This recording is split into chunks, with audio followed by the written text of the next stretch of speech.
Now I have to record my dream. I realized that even if I don't understand a dream, I still have to record it. Because living in the dream as presence is important, for it is actually bringing presence and the dream together as one. So, okay, what's my dream then? I sensed a wall.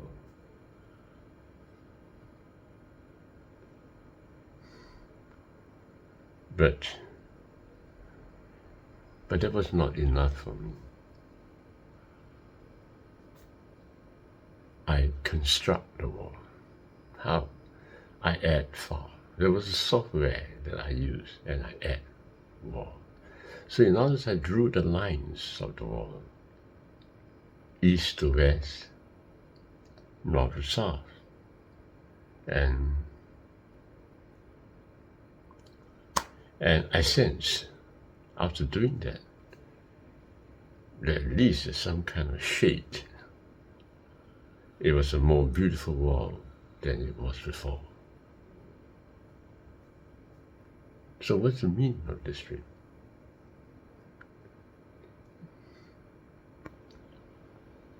You see, what is happening is that in a dream, you're looking at a wall.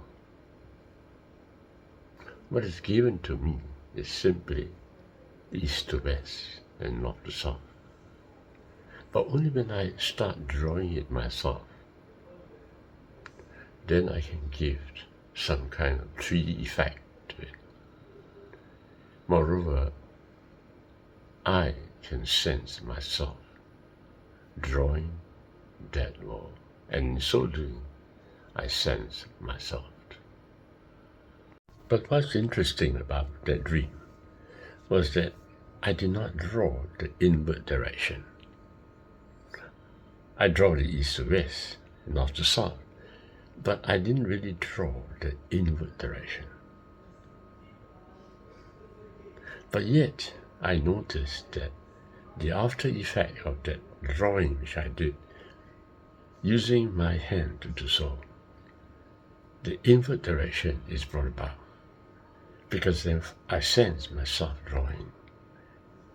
Whereas before it was just a wall, but now I sense myself creating the wall. That's the difference. And when I sense myself creating the wall, there is an inward direction, and there is presence. Notice very interestingly, I am the creator of the inward direction. In other words, I am the creator of my own presence. Even when I was drawing, everything appears like as though I'm just simply drawing space-time. It is still like a flat piece. But the interesting part is that when I am acting to draw it, that action to draw it is my presence inside the dream, inside the drawing. Nothing is better than my own action inside the drawing, and it can only happen when my drawing is taking place. The funny thing is that I don't even have a hand. That's what I remembered. Although I mentioned the hand, but I think I didn't see my own hand. All I did was myself drawing it. Yes, using a software, and the software itself is the video, and the software itself is the screen. Nothing to do with me. But interesting is my action is involved in using that software. And just simply using my action, I've created my presence in that drawing. Now this is extraordinary, extraordinary because something has dawned into my mind today, just in trying to interpret the dream. I began to realize that what I'm seeing in this world is all flat. Even if it's a software that I'm using, it's still flat, right? It's still part of what I'm seeing, and what I'm seeing is just flat. So even I see myself, it is flat. Yes, but the action to observe myself, the action to observe the world requires an effort, a conscious effort on my part. That action is my presence in the world. A person has a thought, and he's thinking of a thought. That thinking of the thought, that thinking action is important, because that is his minimal presence in the world. If he doesn't want to think of the thought, then where is he?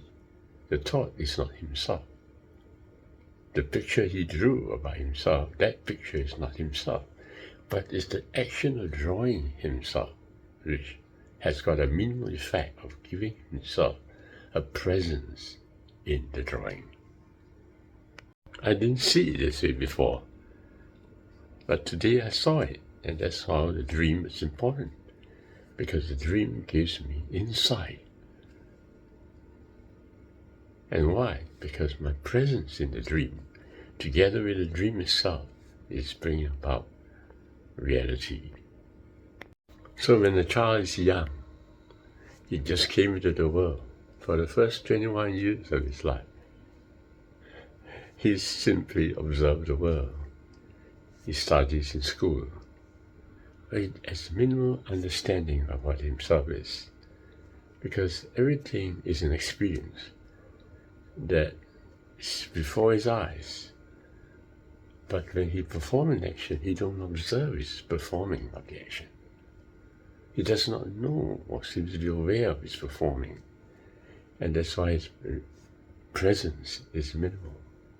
But at the latest part of his life, he has taken a lot of time for him to do it. Now he has taken a lot of time creating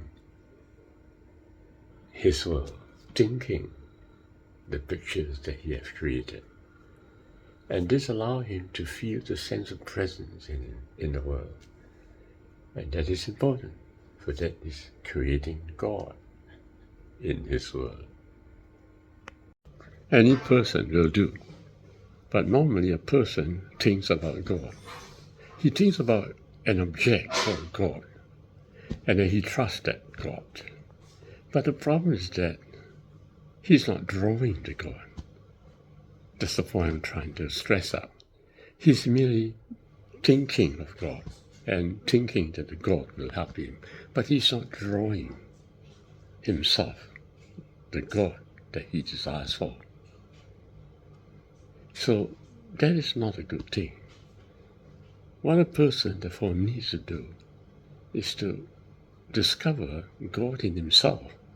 Then in this way he draws the God in himself and becomes a causation and the presence of God himself.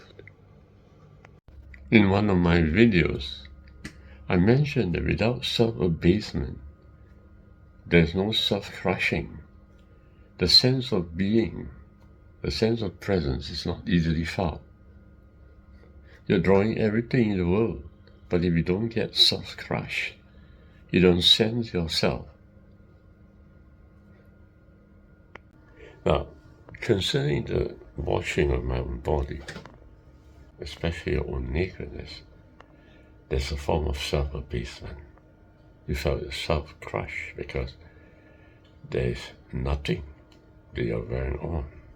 You don't feel good having nothing that you're holding on. When you're watching your thoughts, it's not just merely watching from a detached place. You must actually watch the movement of your thoughts. You must be the movement itself of your thoughts. That's what it means by watching your thoughts as an observer in the first person. If you're merely watching from afar, you will be judging another person. When you watch the other party, you must move in the movement of that other person. Then you won't be judging. You'll be the causation of that person. And that is reality. So before I close this video, I want to emphasize that when you see something in the universe, when you see something in your world, you should attempt to draw that something. Because when you're drawing that thing, it becomes your causation. The drawing itself is a causation of the world. That's right. Leaving whatever you see around you, even yourself, as a distance is not good. When you're looking at yourself, you also must cause yourself. You must see the movement that is taking place in your thoughts and in your body. And thus you become the causation of yourself. And thus your presence is there. For what is presence? Presence is causation. Presence is your own observer watching at yourself. That's right. And watching yourself not at the detached level, but rather at the very first person, discovering the movement itself. And this is presence. Presence is what you created. No doubt, the One Unity brought presence into our lives through our observer. But it's our effort and our action to observe that brings about the awareness of our presence in our life. Without having a presence, life has no meaning whatsoever. You can be engaged in almost everything in this world, but you're not there. Life is completely meaningless altogether. And as I kept emphasizing here, presence is what you create when you observe the world. When you observe your own observer watching the world, then you have created presence. And that presence, together with the world you see, together, brings about reality and brings about you as the Eternal One.